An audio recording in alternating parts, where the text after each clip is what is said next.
Bonsoir tout le monde les amis, bienvenue dans ce nouveau dîner de l'horreur, le deuxième épisode. Vous avez apprécié le premier avec Zebrolos, merci à vous pour tous vos retours, c'est trop cool. Le format est hyper naturel, hyper simple. Et pour cela j'ai invité une personne que j'apprécie beaucoup dans son contenu et même humainement. Si je vous dis les mots enquête, dark web, vous l'avez sûrement. Les amis, un tonnerre d'applaudissements pour Kinoui. Hello tout le monde et bienvenue, c'est moi, Kinoui. Cette intro est désastreuse, mais j'aime. Horrible. On garde ce naturel, je suis fan mec. Comment ça va mec, on se serre la main? On se serre la Comme main. ça on fait genre on est complices? On est extrêmement complices. Comment tu vas? Bien toi? T'es content d'être dans cette ambiance? Extrêmement content, c'est très beau, sympa chez toi, pas très glauque en plus. C'est quoi le truc qui te fait le plus flipper dans la pièce là? Peut-être toi, pour être tout à fait franc. Non, je crois que ce gros frigo là, un peu plein de sang. Personne ne le verra, il est hors cadre. Si. Mec, j'aimerais te parler d'un petit truc pour les gens qui ne connaissent pas. C'est important de le préciser parce que toutes les personnes qui regardent cette vidéo ne connaissent pas forcément. Toi, en quelques mots, en quelques phrases, comment tu décrirais ce que tu fais sur YouTube, à part évidemment le mot dark web quoi. En vrai, je fais des vidéos sur pas mal de sujets qui touchent au mystère, aux énigmes, au dark web quand même, au côté un peu sombre d'internet, l'informatique, le hacking, et j'essaye soit de parler de sujets un peu méconnus, on va dire, du grand public, résoudre un peu des énigmes, montrer des sujets un peu divertissants aussi, tout en apportant un côté un peu de prévention. Le but aussi, c'est de donner des conseils aux gens, leur montrer comment se protéger de certaines arnaques, des choses comme ça. Je pense que c'est un mélange de plein de trucs, mais en gros, c'est un peu ça l'ambiance générale de ma chaîne. Mec, je suis fan, dis-toi que je te suis mec depuis... Alors parce qu'il faut le savoir, à la base, moi j'étais un abonné mec. Ah, incroyable. De base, je faisais pas de vidéos, j'étais un abonné, je te suis depuis la secte Primal Catacombe. C'est très vieux. C'était pendant le confinement. Salut à toi. Non, mais trop cool. Trop. Ça a pris ça de l'ampleur à l'époque. Mais je pense que c'est vraiment la série qui a fait que ça s'est un peu développé. Parce que je pense que les gens s'identifiaient un petit peu, à l'époque encore plus, je faisais vraiment plus jeune, même physiquement et tout. J'étais chez moi, j'étais encore chez mes parents, et j'avais infiltré un truc un petit peu sombre, un peu machin, et c'est vrai que les gens se posaient des questions, et ils se disaient, mais c'est fou ce qui se passe. Et ils avaient envie de suivre le truc comme une série, quoi. J'étais dans ces personnes-là, mec. Mais trop bien. Même mon cadreur Christian était avec... Cool, mais ça fait trop plaisir. Merci à toi, Christian. N'hésitez pas à nous dire en commentaire comment vous avez connu Kinoui, parce qu'il y aura forcément des gens de ta communauté qui vont voir cette vidéo. Comment vous l'avez connu, avec quelle vidéo, ça peut être hyper intéressant. Et toi, après dans les commentaires, tu verras un petit peu, ah wesh, Ouais. peut-être des trucs étonnants. Comme on est sur un format horreur, j'aimerais savoir, personnellement toi, est-ce que tu as déjà été traumatisé par une expérience flippante qui t'arrive par exemple dans la rue, n'importe comment, paranormal peut-être? Est-ce que tu as déjà lu un livre qui t'a traumatisé, une histoire que tu as entendue vraiment qui t'a bouleversé, au point où tu n'as pas dormi la nuit, une vidéo que tu as vue peut-être sur le dark web Ouais. qui t'a traumatisé? J'aimerais savoir si tu as des expériences comme ça. Je crois qu'il y a pas mal de choses. Je suis un grand fan de films d'horreur. Moi, de base, je suis un grand fan de films d'horreur. Avec ma sœur, on adore ce truc-là. Depuis qu'on est petit, on en regarde beaucoup. Et je crois que j'ai été traumatisé parce que j'ai dû en voir très jeune des films. Et je me souviens qu'à la fin, quand tu voyais que c'était inspiré d'une histoire vraie, c'est le genre de truc qui pouvait te traumatiser, tu vois. Moi, par exemple, le film, alors ça, c'est pas une histoire vraie, mais le film Le Cercle, The Ring, je sais pas si... Ah, The Ring, ouais, je l'ai pas vu. C'est un classique, mais je l'ai pas. Un classique, mais je crois que c'est ce film qui m'a le plus traumatisé. Après, bon, c'est de la fiction, évidemment. Mais sinon, en termes d'histoire vraie, je pense que sur le dark web, j'ai vu pas mal de choses un peu sombres. Si tu pouvais me citer le pire truc que t'as vu, ce serait quoi? T'as des vidéos d'assassinats, de choses comme ça. Et tu les as vus quoi en direct ou c'est non des trucs déjà filmés? Ouais, c'est des trucs déjà filmés, c'est vraiment des vidéos publiées comme ça. Et pas floutés, j'imagine? Non, pas floutés, non, bien sûr. Et c'est vrai que t'as des vidéos un peu hard. Sur Twitter aujourd'hui aussi, tu commences à avoir des trucs un peu violents. Hein. Ça se diffuse un peu partout, mine de rien. Mais je sais que sur le dark web, les premières vidéos un peu hard que j'ai vues, c'était sur le dark web. Et ouais, t'as des trucs un peu vénères. Bon, pour t'expliquer un petit peu, mec, le format, et aussi évidemment aux gens, mais bon, ils commencent à le connaître un petit peu sur la chaîne. On a du coup un menu avec plusieurs histoires. On a l'entrée, le plat, un dessert, comme on peut avoir finalement au restaurant. Tu auras avec plusieurs titres d'histoire. Par exemple, l'entrée, tu as 3 titres et tu pourras choisir l'histoire qui t'attire le plus avec le titre qui est le plus, que tu estimes le plus flippant ou du moins qui t'intrigue le plus. On commence, tu le verras, à de simples témoignages Reddit pour finir à des trucs vraiment inhumains. On est top 17 France sur Spotify. On est remonté top 18 ce matin. Je suis très déçu de ça. Mais c'est pas grave les amis, vraiment c'est grâce à vous. Merci évidemment de me suivre sur Spotify. Vous pouvez m'écouter en format audio là-bas et vidéo maintenant. Vous pouvez m'écouter vraiment partout, c'est super cool pour ça Spotify. Dans le train, pendant que vous faites à manger, pendant que vous dormez même. Tout le monde fait ça, j'ai l'impression. J'ai ouvert récemment les amis d'ailleurs un canal Instagram. J'y partagerai là-bas les backstage, des anecdotes, des vocaux un peu drôles ou pas, des actualités sur la chaîne. Mais aussi le plus important, vos histoires que vous m'avez envoyées sur l'adresse leo@d-influence.com. N'hésitez pas à m'envoyer des histoires, que ce soit des rencontres étranges que vous avez pu faire, des vidéos paranormales que vous avez pu filmer ou des histoires paranormales que vous avez pu vivre aussi. Voilà, envoyez-moi tout ça sur l'adresse et j'y partagerai tous les 2 jours des histoires que vous avez vécues. Comme ça, voilà, c'est un peu comme Wattpad, on a des histoires d'abonnés et des témoignages plutôt sympas. Kinoui, tu parles toi de dark web, d'histoires flippantes, d'enquêtes aussi beaucoup, de cybercriminalité, etc. Ce qu'on va faire aujourd'hui, du coup, le menu sera en fonction de ton thème. J'aime bien adapter le thème en fonction de ce que mes invités kiffent et surtout ce qu'ils font aussi dans la vie. Comme toi, tu parles beaucoup de dark web. Les histoires seront full en rapport avec le dark web et des choses bizarres qu'ils ont vues sur Internet, ou du moins tout le temps Internet est relié dans les affaires. Donc voilà, mec, est-ce que t'es prêt? Trop cool, hâte de découvrir ça. Allez. Entrée, témoignage 1, j'ai cherché les prénoms de mes parents sur le dark web. Vous n'allez pas croire ce que j'ai trouvé. Intriguant. Intriguant. Témoignage 2, j'ai rejoint un dark web chatroom. C'était la pire erreur de ma vie. Témoignage 3, j'ai trouvé un lien enfoui sur un ancien forum du dark web. J'aurais aimé ne jamais cliquer dessus. Je pense que le premier m'intéresse bien. Témoignage 1, c'est intriguant tout le monde, j'espère que j'ai fait le bon choix et que vous êtes content. N'oubliez pas le petit like sur la vidéo. Tu le rappelles, merci, j'ai du mal à le rappeler. Je trouve que c'est pas très naturel et j'ai l'impression de forcer les... C'est compliqué en tant que youtubeur de demander le like, mais en vrai, je vous assure que ça soutient énormément. Donc si vous kiffez les vidéos de Léo, c'est gratuit. Mettre le petit like, ça permet d'être mis en avant par la plateforme. C'est le seul moyen que vous avez pour le soutenir, donc n'hésitez pas. C'est génial, tu es mon directeur artistique, rien à voir. J'ai rencontré mon meilleur ami Alex peu après mon arrivée au lycée. Mes parents avaient décidé de déménager dans une nouvelle ville et je me retrouvais seul, sans amis. Au début, c'était pesant, mais je m'y suis habitué. Ce déménagement, il l'avait justifié par une série de meurtres dans notre ancienne ville. Ce qui a fait que je suis devenu si proche d'Alex, c'est notre passion commune pour Internet et tout ce qu'il offrait. J'étais accro aux jeux vidéo, abonné niveau 3 à Pokémon, alors que lui, c'était un vrai codeur, un développeur dans l'âme. 2 ans ont passé et on était toujours inséparables. Mais on avait grandi, mûri, et Alex était devenu obsédé par le dark web. Il y passait ses journées, à fouiller dans ses recoins les plus obscurs. Rien d'illégal à ce stade, mais un jour, une recherche qu'il a faite a tout changé. Je me souviens m'être réveillé un matin avec des dizaines de messages de sa part. C'était très inhabituel. Alex n'était pas du genre bavard, alors autant de textos m'ont tout de suite alerté. En les lisant, j'ai compris que quelque chose n'allait pas. « Mec, Jacques, tu dois venir tout de suite, c'est important. Jacques, s'il te plaît, réveille-toi, c'est urgent. Où es-tu » Et ça continuait comme ça. Tous les messages disaient que je devais venir chez lui immédiatement. Mes parents étant au travail, je suis parti sans attendre. Arrivé devant chez lui, j'ai découvert 4 voitures de police, des journalistes, des caméras, des curieux. J'ai traversé la foule et sa mère a demandé aux policiers de me laisser entrer. Elle pleurait en m'ouvrant la porte. « Que se passe-t-il, Madame Gonzalez ?» ai-je demandé. « Alex a disparu », a-t-elle dit, en fondant en larmes. J'ai senti mon cœur se briser. Il m'avait encore envoyé des messages ce matin. Et s'il avait essayé de me prévenir? Et si sa disparition était liée à ça? En état de choc, je suis allé voir un des enquêteurs dans la cuisine. « Alex va-t-il bien ?» ai-je demandé. « Bien sûr qu'il va bien, on va le retrouver très bientôt », a-t-il répondu. Mais son ton sonnait faux.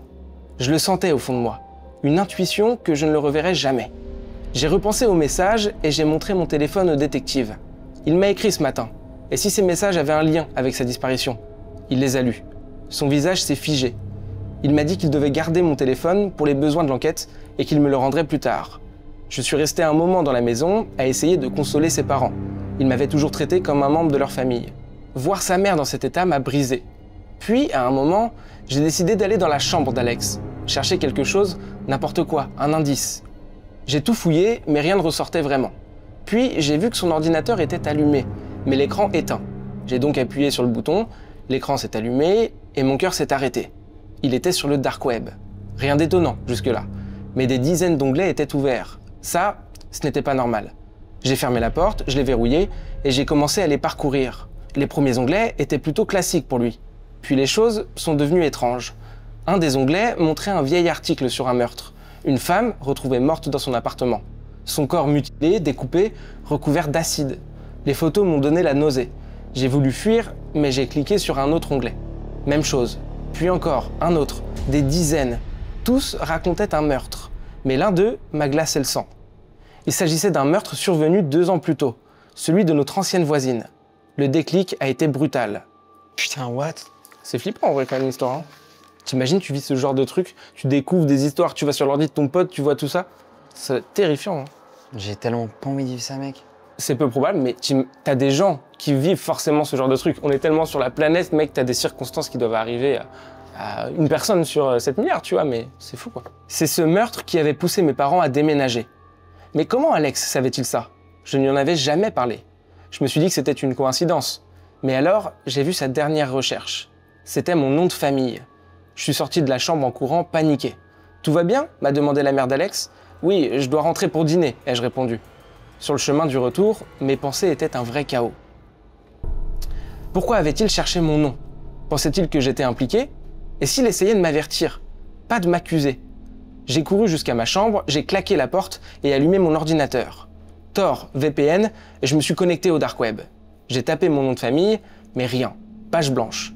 Je rafraîchis, toujours rien.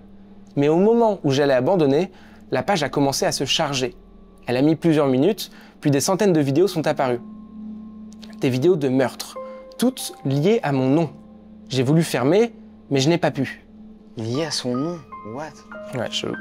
Si tu veux mon avis, il y a une histoire bizarre derrière. J'ai cliqué sur la première, une femme attachée à une chaise. Je l'ai reconnue, notre ancienne voisine. Tatouage en forme de cœur sur le cou, elle hurlait, se débattait. Puis 2 personnes sont entrées dans le cadre. Mes parents. Mon père avec un couteau, ma mère avec un scalpel. Ils ont commencé à la torturer, lentement. Je ne pouvais pas détourner le regard. 5 minutes d'horreur, le sang partout, ces cris, puis le silence. Une autre vidéo s'est lancée automatiquement. Même pièce, même chaise. Je ne pouvais plus continuer, mais je ne pouvais pas non plus arrêter. Je savais maintenant pourquoi on avait déménagé. Mes parents étaient les meurtriers. Je pensais qu'Alex voulait m'accuser, mais il essayait en réalité de me prévenir. J'ai continué à regarder. Et là, une vidéo toute récente, mise en ligne aujourd'hui, je clique. Un homme attaché, sac sur la tête, puis mes parents entrent, mon père retire le sac. C'était Alex. J'allais te demander justement où est Alex. Ouais. Traumatisant l'histoire. Traumatisant l'histoire, on est sur une fiction, j'espère. J'espère. Là, ça fait vraiment film, quoi. Ah bah clairement, tu perds ton pote et les meurtriers sont en réalité tes parents. Une folie, une folie. Et il apprend tout ça sur le PC de son pote. Exactement, il découvre tout ça en live. Je pense que c'est une fiction. Mais imagine, est-ce que c'est probable, tu penses? Je pense que oui, malheureusement, que ce cas-là est déjà arrivé.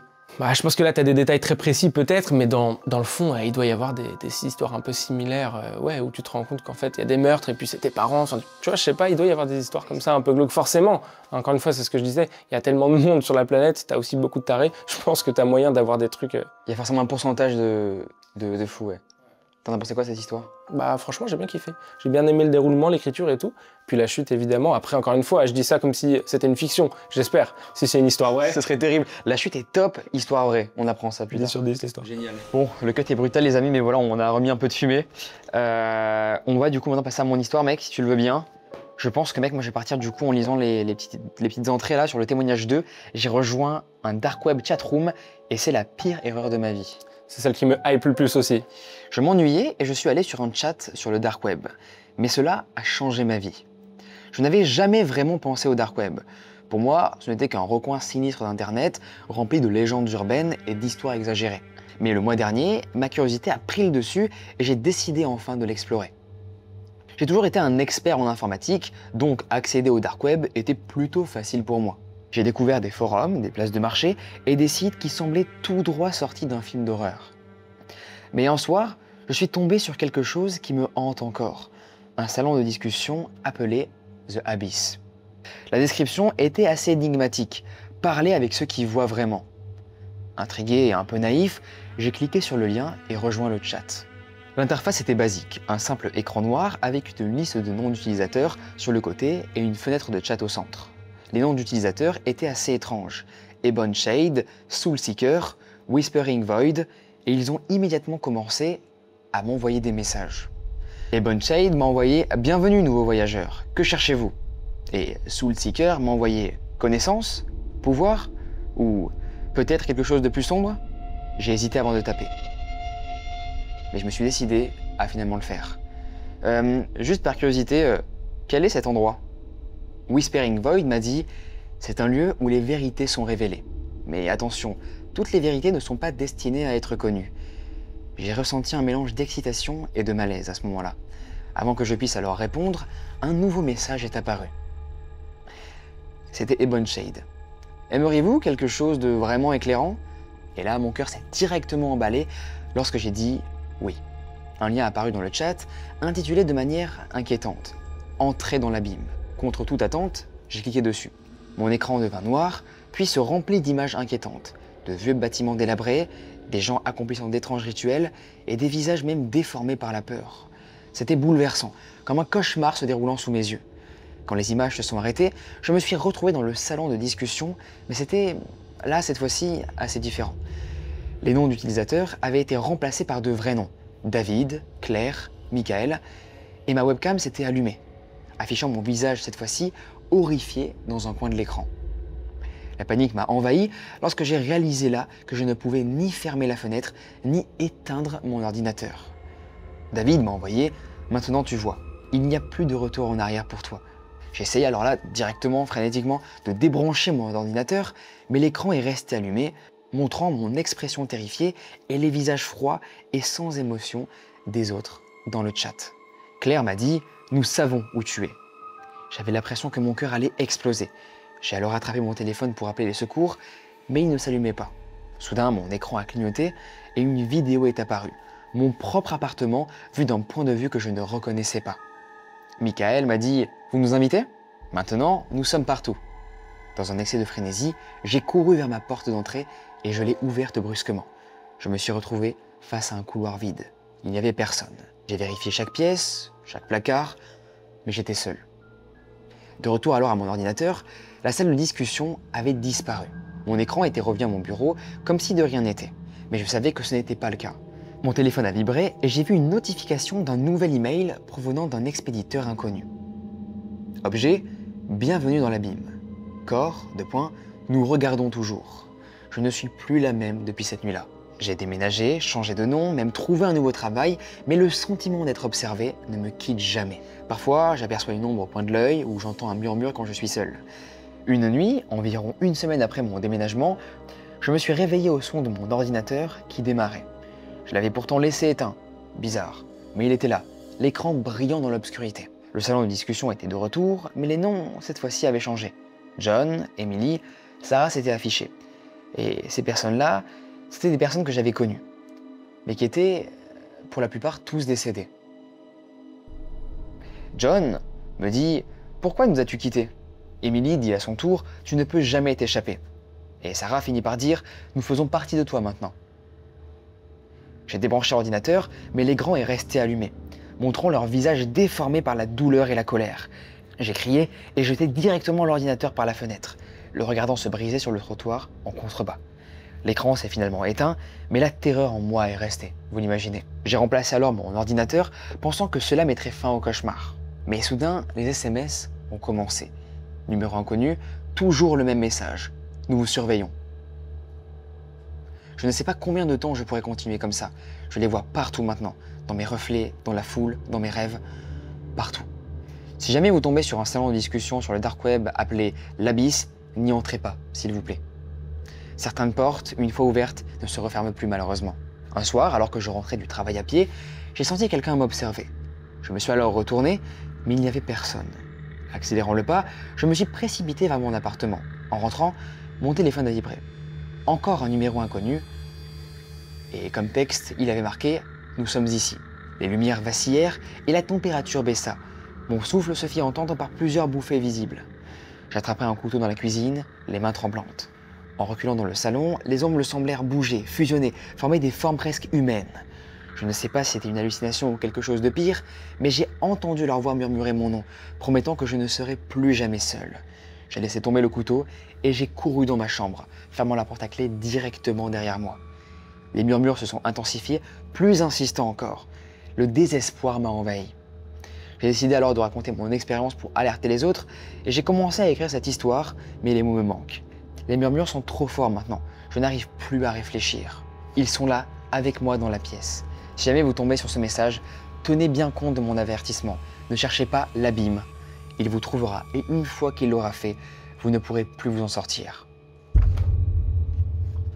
On est sur une fin terrible. Elle est hard aussi. De la folie en fait. À la fin, j'imagine, j'ai l'impression, ça lui a retourné le cerveau cette histoire. J'espère encore une fois qu'on est sur une fiction. Aïe, aïe, aïe. C'est ouf. En fait, l'histoire, elle traite énormément de sujets. En même temps. Ouais, elle traite effectivement la paranoïa liée à un truc. Elle traite le regret un petit peu d'avoir fait quelque chose d'illégal. Puis elle traite des sujets qui existent vraiment, les chatrooms, les trucs comme ça. Tu peux cliquer sur des liens, etc. Donc ouais, ça parle de beaucoup de choses. Et je pense que même si, admettons que cette histoire précise soit une fiction, je pense que ça peut en découler de plusieurs paragraphes vrais, en fait, tu vois. C'est ça. Qui sont vraiment déjà arrivés, quoi. Complètement. Écoute, mec, je t'invite du coup maintenant qu'on passe au plat. Au plat. Au plat qui est hyper intéressant. On est du coup là, on monte en intensité, on est sur un témoignage un peu plus inquiétant que ce qu'on vient de dire à l'instant. Je me passe le menu? Complètement, hâte de voir ça. On avance crescendo. Tiens, regarde, tu peux nous lire les petits plats du coup. On a 3 plats. Je t'invite. Ok, donc là on place au plat.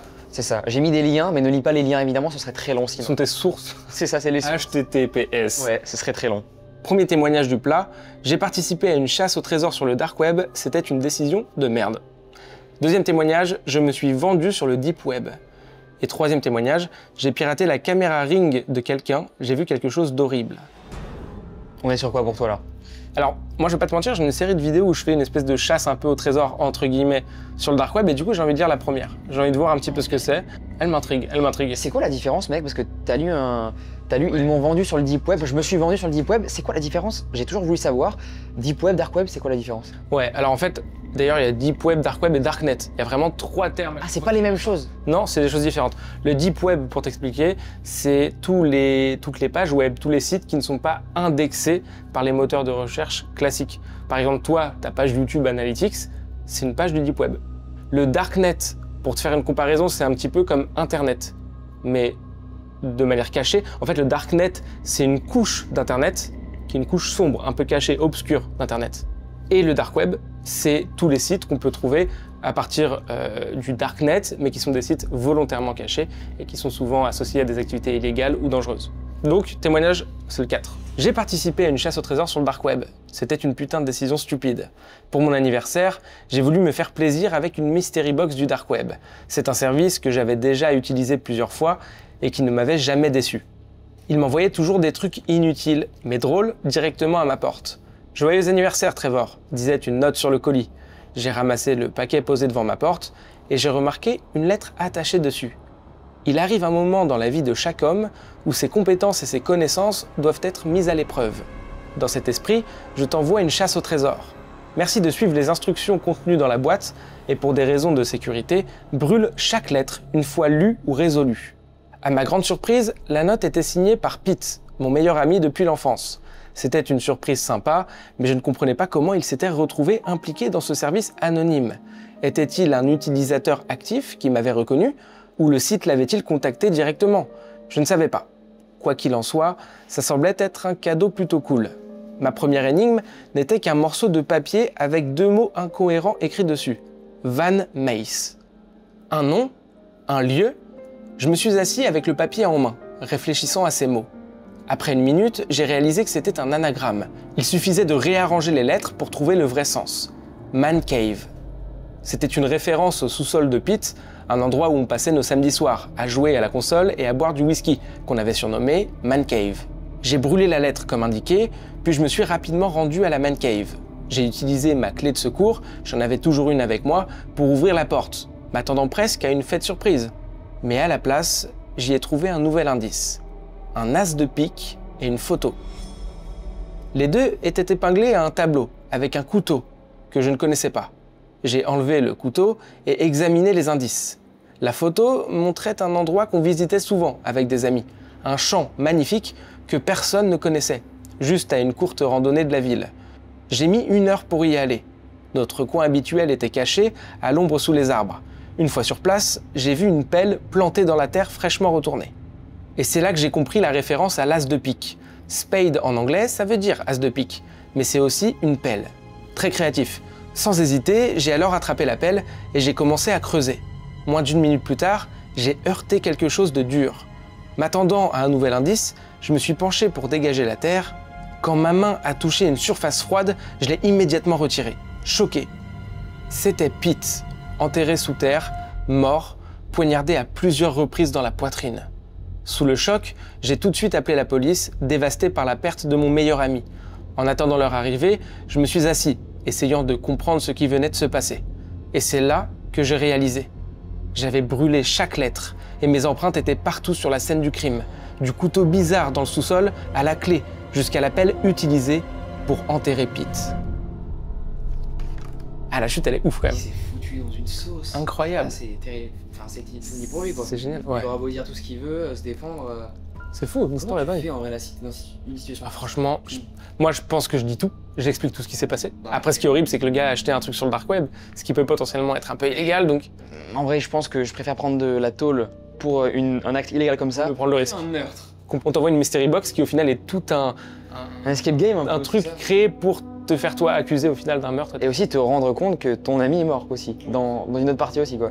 Et toi t'as déjà commandé ça, bon je sais pas qu'il t'est pas arrivé un truc aussi effrayant que ça, mais t'as déjà vraiment reçu ou commandé sur le Darknet réellement un truc comme ça? J'ai déjà commandé plusieurs trucs sur le Darknet et avec des potes à moi on avait commandé une box mystère avec plusieurs objets. Ouais. Effectivement il s'était passé pas mal de choses. On avait des cheveux avec du sang à un moment. On avait une espèce de poupée un peu vaudou aussi. Ouais. Enfin, tu vois, il y a pas mal d'objets un peu chelous, puis on se rendait compte au fur et à mesure de la vidéo que les objets étaient liés. Et en fait, moi, il y a un truc que j'avais pas compris, mais dans les commentaires, les gens m'ont dit, mais en fait, ça, c'est un rituel, c'est de la magie noire. Un cheveu avec du sang, enfin, des cheveux avec du sang, avec une poupée vaudou et tout, ça peut être un truc pour un rite qui avait pas mal. C'était un peu too much, c'était un truc bien fait quand même. Je pense qu'il y a un truc aussi sur le dark web qu'il faut comprendre, c'est qu'aujourd'hui, il y a beaucoup de gens qui alimentent un peu le cliché du dark web pour, tu vois, faire parler un peu du truc, faire des histoires, etc. Peut-être que moi, la box que j'avais reçue, dans le fond, c'était strictement rien, c'était juste un gars qui s'était amusé à nous envoyer quelque chose. Mais dans tous les cas, il y a des histoires sombres, il y en a eu, il y en aura sûrement encore. Et c'est vrai que je pense qu'aujourd'hui, beaucoup de gens alimentent ce truc-là, mais ça reste dans un côté véridique. Ok. Bah mec, merci pour ce témoignage, j'ai adoré. Trop bien. L'histoire est... Okay. Ouais. On passe au prochain du plat, prochaine histoire du plat. Allez, ça part. Alors, ok. Témoignage 6, j'ai piraté la caméra Ring de quelqu'un, j'ai vu quelque chose d'horrible. C'était censé être juste une blague, stupide au début. Tu sais, certaines personnes arrivent à pirater les caméras Ring. Mon pote Johnny, lui, est un as de l'informatique. Et il trouvait que ce serait hilarant de flanquer la trouille à quelqu'un en l'observant et en lui parlant via le micro. Avec du recul, c'était vraiment une idée horrible. Et puis, Eddie était partant. Je ne voulais pas être le rabat-joie qui dit on devrait peut-être éviter de violer quand même la loi, c'est pas cool quoi, et d'espionner les gens. Johnny a mis alors environ 1 heure à pirater la caméra. Le compte appartenait à un gars vivant à plus de 1500 km au Texas. On s'est tous les trois penchés sur l'écran alors que le flux vidéo se lançait. Et si c'est des gens dans leur intimité? Jackpot! Mec, personne ne fout une caméra dans sa chambre. Qui a parlé de chambre? On s'est tu quand l'image est apparue. Pendant 10 minutes entières, c'était juste une cuisine vide. Chiant à mourir. Mais elle avait l'air bien chic, avec tous ces appareils dernier cri que ma mère fantasme dessus à chaque fois qu'on va chez Home Depot. On a attendu, Eddie a ouvert un paquet de chips et a commencé à grignoter. Chut, ils vont t'entendre, a chuchoté Johnny. Encore quelques minutes de patience, enfin, une ombre est apparue sur le mur. Puis, une femme est entrée dans le champ. Déception totale, elle n'est pas canon. Elle était plus âgée, genre soixantenaire, avec une coupe au carré sévère. Elle avait l'air très riche avec ses fringues de luxe. Elle avait l'air de regarder et parler à quelqu'un dans le couloir hors champ. « Elle dit quoi ?» a murmuré Eddie. « Tais-toi !» On a écouté. Finalement, j'ai compris quelques mots. Laissez-la ce soir, s'en occuper demain, dans le congélo. C'est tout ce que j'ai compris. Johnny s'est penché vers le micro avec un sourire assez mauvais. Il ouvrait la bouche pour balancer une vanne quand un autre type est entré dans le cadre. Cette fois-ci, c'était un homme. Mais il ne ressemblait pas à son mari. Il avait la moitié de son âge et bien plus grand. Un mec relativement baraqué. Le genre de gars qu'on ne veut pas croiser dans une ruelle sombre. Ses yeux bleu pâle ont même balayé la cuisine. Puis, il s'est placé devant le frigo. « Le congélo ?» a-t-il dit d'une voix grave. Elle a hoché la tête. Il a ouvert la porte gauche du frigo, probablement le congélateur, et a commencé à tout vider. Pas seulement la bouffe, mais aussi les tiroirs et les étagères. Comme ma mère quand elle faisait un grand nettoyage. Finalement, il s'est redressé, a épousseté son pantalon et est sorti de la cuisine. Quand il est revenu, il traînait quelque chose derrière lui. Mon cœur battait à toute allure. Un long sac poubelle noir glissait sur le sol derrière lui. Il s'est arrêté devant le congélateur, s'est baissé et avec un grognement a tenté de l'y faire rentrer. Johnny, Eddie et moi nous sommes regardés complètement bouche bée. On pensait tous la même chose. Ce qu'on voit là devant nous, c'est un corps. Il a tenté un dernier coup, mais le truc est retombé en arrière avec un bruit sourd. En tombant, le sac a glissé. Et on a vu une main, pâle, ensanglantée. Johnny, Eddie et moi avons évidemment hurlé de terreur. Et là, j'ai compris. Le micro est ouvert. Leurs têtes se sont tournées directement d'un coup vers la caméra. Et là, silence total. Ça venait de la caméra, a marmonné la femme. Quelqu'un a peut-être piraté la caméra, non? Ça arrive souvent, répondit l'homme avec un air inquiet. Mais la femme, elle, n'avait pas forcément peur. Elle s'est ruée vers la caméra et son visage a rempli tout l'écran. Ses bas joues tremblaient et ses lèvres étaient ridées et très serrées. Ses yeux noirs et froids fixaient l'objectif, même si elle ne pouvait pas vraiment nous voir. Et elle a dit « Si vous racontez ce que je vous ai vu, je vous arrache votre putain de tête. » Puis, elle a arraché la caméra.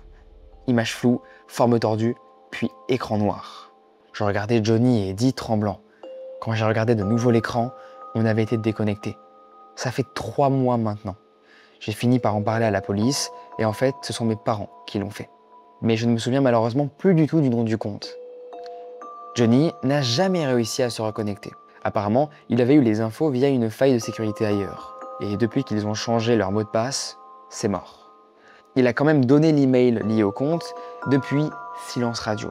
Ni la police, ni cette femme n'ont donné de signe de vie. Mais j'ai la trouille. Parce qu'il y a quelques jours, mes parents ont décidé d'installer une caméra Ring à notre porte. Et hier, quand je suis rentré de l'école, je jure avoir entendu quelque chose. Dans le micro. Juste un murmure, pas une phrase. Et je crois qu'ils savent. Waouh. Pas mal celle-là. Génial aussi. Ah ouais, j'ai bien kiffé aussi. Il y a eu plein d'histoires comme ça, mais dans des Airbnb, n'ont rien à voir, mais qui cachent, tu sais, des Ouais, caméras pour observer des gens. Je carrément. ne sais pas dans quel but c'est, forcément. Peut-être pour cambrioler, peut-être je sais pas forcément. Ouais, pour faire un peu le voyeur aussi. Hein. Mais ce qui est fou, c'est que tu as des objets qui sont vendus sur Amazon en toute légalité. Alors après, c'est vrai que ça peut être utilisé pour de la sécurité aussi, dans les faits. Mais derrière, ça peut être détourné pour effectivement l'utiliser de manière négative. Tu as plein d'objets, des petits réveils, des trucs comme ça, avec des caméras intégrées. Si vous achetez des caméras, les gars, vérifiez bien qu'elles ne peuvent pas être hackées. Après, on n'est jamais sûr, ça, non? Mais c'est souvent les bas de gamme Ring, j'ai l'impression. Je pense qu'on peut vérifier sur Internet le modèle, essayer de voir des avis, est-ce qu'il y a des failles de sécurité, etc. Effectivement, il faut faire attention là-dessus. Mais en tout cas, là, l'histoire, elle est ouf parce qu'ils sont témoins de quelque chose et ils peuvent rien faire, ils peuvent pas retrouver les personnes. Ça doit être frustrant comme situation d'être témoin d'un truc que tu as un peu compris, mais en même temps pas dans les détails. On arrive, maintenant, Kinoui, si tu le veux bien, sur une partie beaucoup plus sombre de la vidéo, la partie dessert. Des histoires, j'espère que tu oseras les raconter. Il y en a qui sont vraiment hardcore, donc tu me diras, parce qu'il y a des trucs vraiment très sensibles. Donc j'invite les personnes qui sont sensibles à faire attention. On va parler de choses un peu abominables qu'ont fait des personnes sur d'autres êtres humains. Là, les personnes qui ont vécu, c'est soit des fictions racontées sur Reddit, honnêtement, ou des témoignages qui sont pas allés vraiment plus loin. Là, on est sur des témoignages où les personnes ont vécu vraiment des trucs, des tortures, des trucs vraiment horribles. Est-ce que tu es prêt, quand même ? De toute façon, faut y aller, faut y aller. Donc les desserts, premier témoignage, l'affaire NTH Room, Corée du Sud, 2018-2020, que je connais. Témoignage 2 des desserts, Marcel H, meurtre et diffusion sur 4chan, en Allemagne, 2017. Ça, je ne connais pas. Et dernier témoignage, l'histoire de Peter Scully et le snuff movie Daisy's Destruction. Ça, je connais très bien. J'avais déjà parlé de ça dans une vidéo. Tu l'as déjà parlé? Ah ouais, t'en as déjà parlé? Ouais, j'ai pas détaillé totalement le truc parce que justement, c'était un peu trop glauque. C'est le premier film qui a été vendu, je crois, le premier vrai snuff movie qui a été fait et qui a été vendu sur le dark web derrière. C'est une histoire vraie, c'est un Australien, Peter Scully, si je me trompe pas. Je pense que je vais partir sur celui du milieu, Marcel H, meurtre diffusion sur 4chan, parce que je sais que 4chan, il y a aussi pas mal de trucs un peu glauques, mais je ne connais pas cette histoire précisément. Donc on va dire témoignage 8. Allez, ça part. Marcel H. Les amis, est-ce que vous êtes prêts? Bel et bien. Là on part. Là on part dans une autre dimension, j'ai envie de dire. Ça. Je t'invite, mec, à lire aux gens. Je m'appelle Lucas, j'avais 14 ans quand mon meilleur ami, Yannick, a été assassiné. C'était en mars 2017, dans une petite ville de Rhénanie du Nord-Westphalie, en Allemagne. Yannick et moi, on passait presque toutes nos après-midi ensemble. Il avait 9 ans, un garçon vif, curieux, toujours en train de poser des questions sur tout ce qui l'entourait. Moi, j'étais son voisin de palier, un peu plus âgé, mais on s'amusait comme des frères. Je le voyais comme mon petit protégé. Je me souviens très bien de ce mardi après-midi, le 7 mars. Je rentrais de l'école quand j'ai remarqué que le couloir de notre immeuble était silencieux. Trop silencieux. La porte de l'appartement de Yannick était entr'ouverte, ce qui était très étrange. Je n'ai rien osé dire. 1 heure plus tard, l'immeuble était bouclé par la police. Ce soir-là, j'ai entendu les cris de la mère de Yannick. J'ai appris que le corps de Yannick avait été retrouvé sans vie. Il avait été poignardé plus de 50 fois. L'horreur était totale. Mais ce que personne ne savait encore, c'est que le tueur n'avait pas seulement tué un enfant. Il avait décidé de transformer sa mort en spectacle. Le lendemain matin, à la une de certains forums comme 4chan, une série de photos glauques et d'une froideur clinique a été postée anonymement. Le corps d'un enfant sans vie, baignant dans son sang, photographié à différents stades du crime. Ces images sont devenues virales dans les recoins les plus sombres du net. C'était Yannick. Je l'ai reconnu par ses vêtements. Ce n'était pas juste un crime, c'était une exécution filmée et exposée comme un trophée. Il y avait plusieurs images. La première montrait Yannick, attaché, bâillonné, vivant. les yeux grands ouverts de peur. Puis une autre, où il était visiblement déjà blessé. Et une série plus tardive, montrant le sol souillé de sang, des photos cliniques, presque posées, comme si quelqu'un documentait froidement son œuvre. Très vite, l'identité du tueur a été découverte. Marcel H., 19 ans, un jeune homme solitaire qui vivait dans le même quartier. Il avait une passion malsaine pour les forums sombres, les jeux violents, les discussions anonymes où la souffrance humaine était tournée en dérision. Il y a vraiment des mecs chelous comme ça en plus, hein, c'est fou. Ça existe vraiment, et plus qu'on ne le pense en vrai. Il passait ses journées dans sa chambre, isolé, à s'immerger dans les recoins les plus morbides d'Internet. Il avait prémédité son geste. Il a attiré Yannick chez lui, sous prétexte de lui montrer quelque chose, puis l'a tué de sang-froid. Ce qu'on a appris par la suite est encore plus glaçant. Marcel H. avait filmé le meurtre avec son téléphone, pris des photos après l'acte et les avait partagées lui-même sur plusieurs forums, dont 4chan. Mais il ne s'est pas arrêté là. Il a écrit des messages en se vantant de ce qu'il venait de faire. Il a expliqué qu'il voulait montrer au monde ce dont il était capable de faire, que c'était le moment de devenir célèbre. Puis il a fui. Pendant 3 jours, toute l'Allemagne a retenu son souffle. Un adolescent assassin, en fuite, connecté, potentiellement armé. Les autorités ont lancé une alerte nationale. C'est horrible. Ouais, c'est méga glauque, hein, c'est chaud. Tous les médias en parlaient. Mais ce n'était pas ça le plus difficile à vivre pour moi. C'était de savoir que pendant qu'on cherchait encore le corps de Yannick, des milliers de personnes sur Internet regardaient les photos, riaient, discutaient des détails. Ils ont partagé les images comme des mèmes. Certains les ont même remixées, détournées. Un enfant assassiné est devenu un objet de consommation morbide. J'ai dû désactiver tous mes réseaux sociaux. Je recevais des messages anonymes qui me disaient « Tu le connaissais ? Eh ben voilà ce qui reste de lui », avec des images de son cadavre. Je n'ai pas mangé pendant des jours, je n'ai plus dormi normalement pendant des mois. Je faisais des cauchemars, j'entendais encore les rires moqueurs de certains utilisateurs sous les posts. J'ai même vu des internautes utiliser des images pour créer de fausses couvertures de magazines ou les intégrer à des montages gore. Quand la police a finalement arrêté Marcel H. 3 jours plus tard, à Herne, ce n'était pas un soulagement. C'était trop tard. Il a été arrêté sans résistance dans un kebab où il avait demandé à utiliser le téléphone. Il voulait se rendre. Il savait ce qu'il avait fait. Pendant l'enquête, les psychologues et les enquêteurs ont tenté de comprendre ses motivations. Il disait se sentir invisible, inutile. Il voulait choquer le monde. Il a même dit qu'il voulait que les gens se souviennent de son nom. Et il a réussi, mais pas comme il l'espérait. Il est devenu le monstre des forums. L'Allemagne entière le haïssait. Mais rien n'a pu effacer les images. Elles existent encore. Dans des recoins obscurs du web, on peut encore trouver des traces de ce massacre. Et c'est ça qui me hante. Yannick n'était pas seulement mort, il a été transformé en spectacle. Les gens comme Marcel et ceux qui ont relayé ses actes l'ont tué 2 fois. Aujourd'hui, je vis avec ça tous les jours. J'ai grandi trop vite, je ne fais plus confiance à personne en ligne, je vérifie toujours 2 fois que les caméras et les micros sont éteints. Je me demande si l'humanité n'a pas franchi une ligne qu'elle ne pourra jamais retraverser. J'ai témoigné au procès de Marcel H. Je voulais que les juges comprennent qui était Yannick, ce qu'on nous avait volé. Il a été condamné à la prison à perpétuité. Mais ça ne ramènera pas mon ami. Je continue à écrire sur lui et à parler de lui. Mais pas de son meurtre, de sa vie. Je veux qu'on se souvienne de son rire, de son amour des dinosaures, de sa joie. Je veux qu'on sache à quel point il était aimé. Et je veux qu'on se souvienne que derrière chaque fait divers, chaque image virale, chaque post anonyme, il y a une vraie personne, un vrai cœur. Pas un monstre, pas un like, mais un enfant, mon ami, Yannick. Et peut-être qu'un jour, ce témoignage aidera quelqu'un à dire non, à ne pas cliquer et à dénoncer. Car plus jamais, on ne doit permettre que la mort devienne un divertissement. C'est un beau message pour cette fin. Ouais, c'est un vrai sujet ça aussi. Hein. On le voit aujourd'hui, hein, sur Twitter notamment, j'en parlais tout à l'heure, mais toutes les vidéos un peu glauques, etc. qui tournent, ça fait entre guillemets des stats et ça intrigue, mais quand tu te rends compte que c'est un vrai sujet, une vraie vidéo avec de vraies personnes, c'est horrible, t'as une famille derrière, t'as des amis, t'as un contexte, t'as... Tu sais que mec, je me suis beaucoup, moi, 2 fois remis en question par rapport au contenu que je faisais. Il y a beaucoup d'histoires que je raconte qui sont très glauques, très morbides. Et en fait, tu te dis, tu du coup fais des vidéos sur des gens qui font vraiment, réellement des vraies choses horribles. Est-ce que toi, t'aimerais exemple, tu vis un truc horrible, qu'on raconte ça sur YouTube?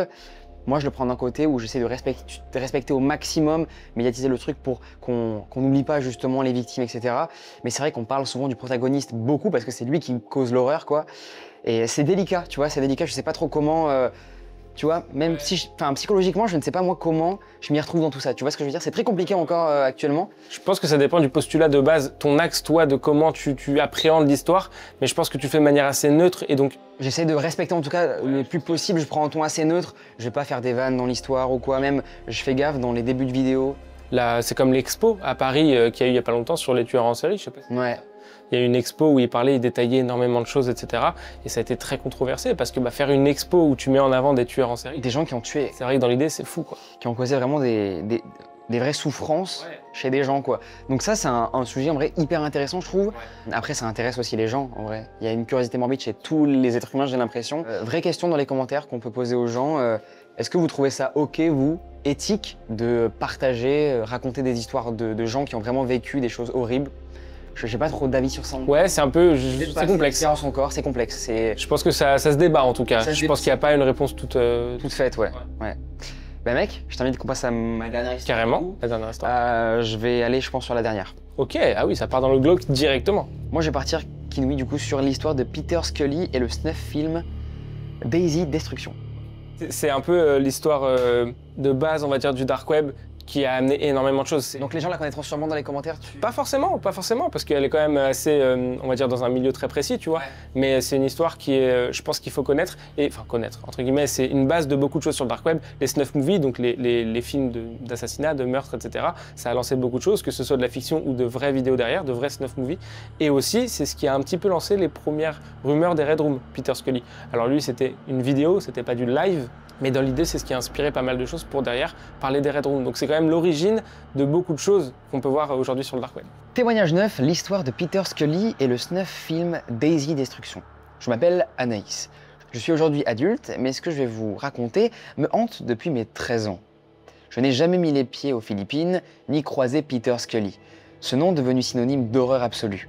Mais comme tant d'autres, j'ai vu ce qu'on n'aurait jamais dû voir.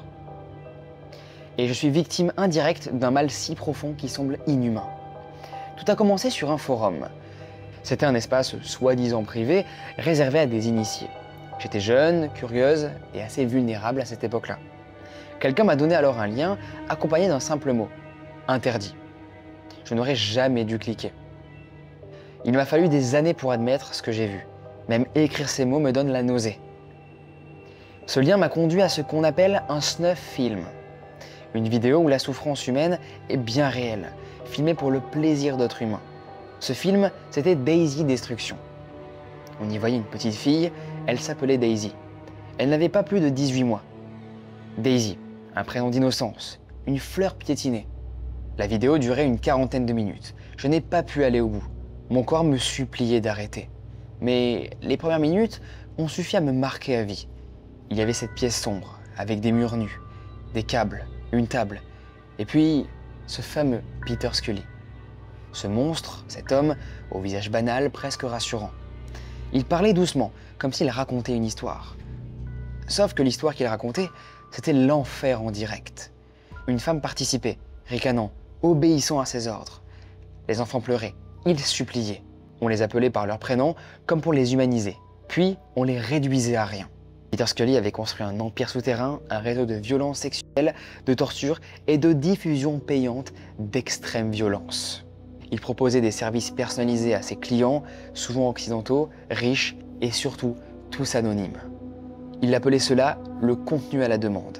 Ce qu'il avait mis en place en fait, c'était une chaîne de production de l'horreur. Des enfants enlevés dans les rues pauvres de Manille ou d'Avao. Des complices, souvent des femmes, chargés de les amadouer, les préparer et puis les filmer. C'était un site protégé, dissimulé dans les couches profondes du dark web, où les clients choisissent leur menu. Daisy n'était malheureusement pas la seule. Il y avait Lisa, Cindy et d'autres dont on ne connaît pas encore les prénoms. Parfois, il attachait les enfants. Parfois, il les frappait. Toujours, il enregistrait. Et toujours aussi, il vendait. On parle de vidéos vendues jusqu'à 10 000 €. Des clients venant d'Allemagne, des États-Unis, du Royaume-Uni. Des hommes qui avaient une vie assez normale en apparence, mais qui, dans l'anonymat d'un écran, devenaient des bourreaux complices.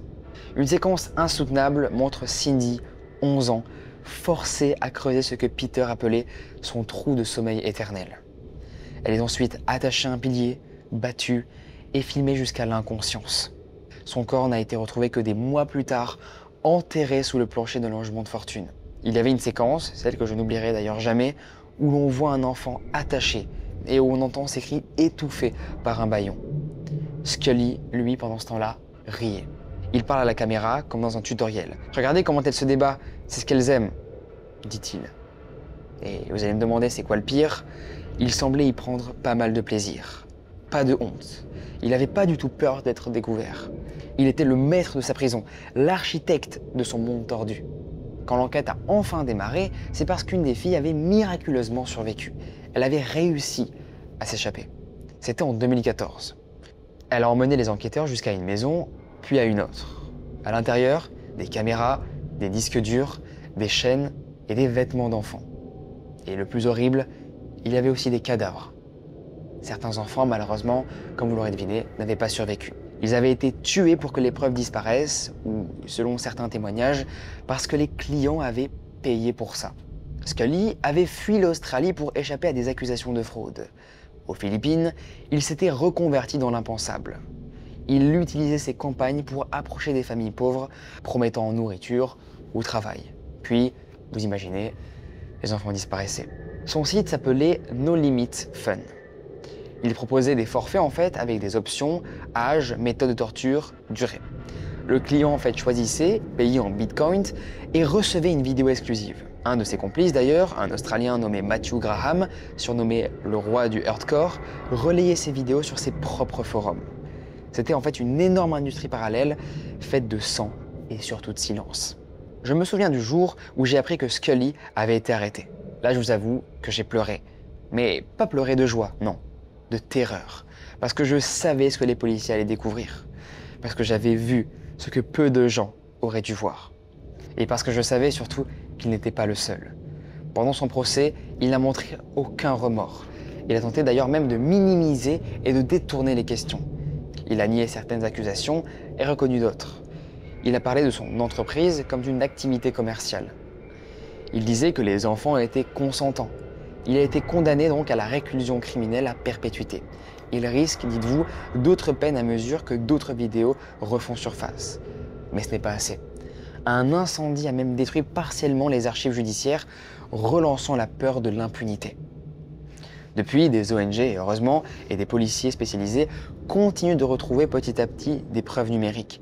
Certains clients identifiés ont été arrêtés, mais beaucoup sont toujours libres. Ils vivent peut-être à côté de chez vous, et moi, je vis encore avec cette image, cette pièce, ces pleurs. J'ai consulté, dites-vous même, malheureusement, des psychologues après ça. J'ai été obligé. J'ai essayé de comprendre pourquoi je n'ai pas simplement fermé la fenêtre, pourquoi j'ai regardé, pourquoi ce lien m'a été donné, pourquoi tant de gens ont payé pour voir ces enfants souffrir. Aujourd'hui, je décide de parler. Pas pour me libérer, ça je ne sais pas vraiment si ce sera un jour possible, mais pour que je ne recommence plus. Car Daisy n'est pas un cas isolé. Peter Scully est un visage parmi tant d'autres. Et tant que des gens chercheront ce genre de contenu, il y aura toujours quelqu'un pour leur fournir. Je témoigne pour Daisy, pour toutes les Daisy, pour qu'un jour, on n'ait plus à enterrer des enfants qu'on a torturés devant les caméras. Anaïs. Moi, ça me bouleverse en vrai. Et dire que des gens, c'est ça en fait, quand il y aura encore des personnes qui auront ces envies-là de regarder ce genre de choses, ça s'arrêtera malheureusement jamais. Et je pense que malheureusement, c'est voué à ne jamais s'arrêter. Parce que tu ne peux pas comme ça éduquer les gens. Là où tu as raison, c'est que tu as le gars qui fait ce genre de vidéos et qui les vend, mais derrière, tu as des acheteurs. Et les acheteurs sont plus nombreux que celui qui fait. Donc t'imagines, si tu as, je sais pas, 200 acheteurs pour cette vidéo, derrière le mec, il va continuer, et tu vois, il va se dire, bon, bah trop bien, ça marche.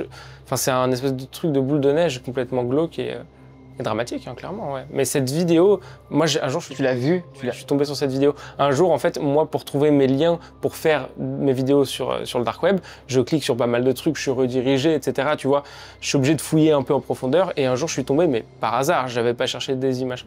Et je suis tombé sur la vidéo, j'ai cliqué sur un lien, la vidéo s'est lancée en grand écran, j'ai quitté direct, j'ai compris ce que c'était, tu vois.